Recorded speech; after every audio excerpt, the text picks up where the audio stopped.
Alright, I really hope I don't get banned for this, but basically I'm going to be reporting on some leaks that are coming from a Chinese site called Bilibili. So here's the site itself. Now, we're going to start off with the first three mods from the left-hand side. So we're looking at a mod called Ballistic, Hornet Strike, as well as the Point Blank variant, as well as the Serration variant. And basically the way that these ballistic mods work is you get 300% damage if no melee weapons are equipped. This is of course a huge difference from the 165% that you get from Serration and Hornet Strike, or the 120% that you get from Point Blank. Of course, you will have to compare this with the Prime Point Blank, which I believe is also 165%. So essentially the idea is you get a lot more base damage if you don't have a melee weapon equipped. We also have a couple of other mods. For example, we have one called Healer Trait. Basically, when your teammate's health goes below 30%, you get to heal them for 1,000 health on a 60-second cooldown. So that's going to be a huge healing factor that basically every single person can place on their WarFrame. We also have Aura Heal on Kill. So I guess this is basically an aura where if you kill an enemy, you heal all your allies nearby by 500. That I think is actually really high. So we're going to have to see what this is actually going to be placed on, but this is probably an aura that's going to be really bloody strong. We also have something called flak cannons. So all flak cannons have a shorter desk. I don't know what that means. We're going to have to see what that actually means. It seems like it's going to be a Railjack avionics, so we're going to have to look at what that actually entails.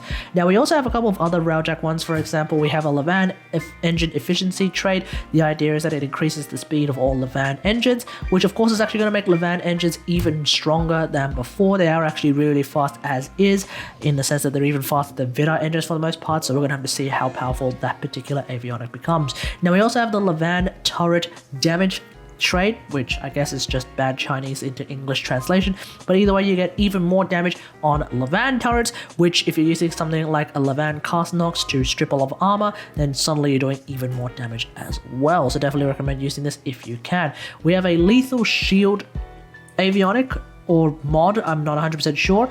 When taking near lethal damage, you activate a protective shield with a 60-second cooldown. So that's actually going to make a lot of Warframes even tankier and actually survive for even longer. The big question, of course, is how powerful that protective shield actually becomes. We'll just have to see.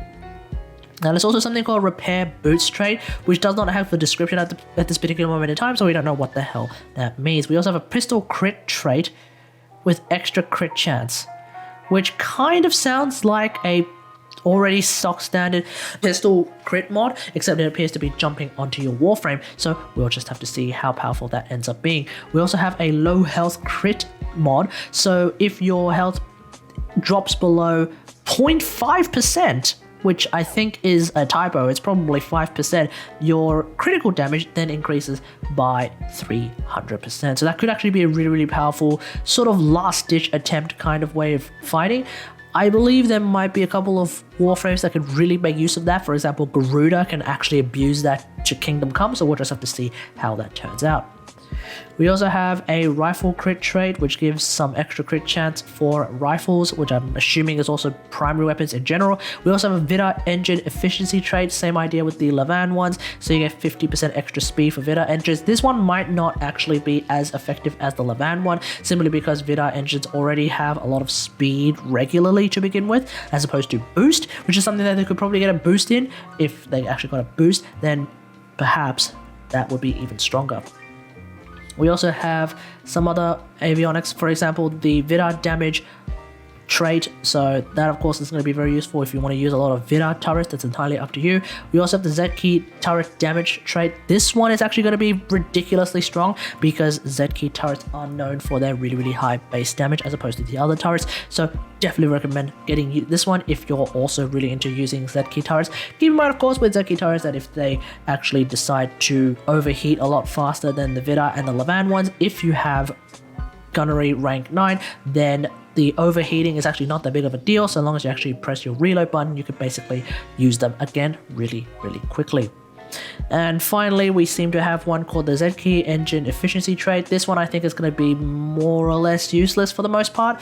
It's not going to be terribly effective compared to the Vida engines and the Levan engines, but perhaps I'm wrong. We'll just have to see. But that's pretty much it. Let me know what you think about all of this in the comments below. It seems like this video is just basically going to look at what other things you can place on your WarFrame. Apparently you can place all of these mods onto your WarFrame for some unknown reason, and it seems like for the time being they have universal polarities, but I'm not 100% sure if that's going to be true. That is probably more of a placeholder, so we're going to have to see what happens there. But otherwise, hope you guys enjoy this. If you like this video, hit that like button, subscribe for more WarFrame content, and until next time, I'll see you guys later.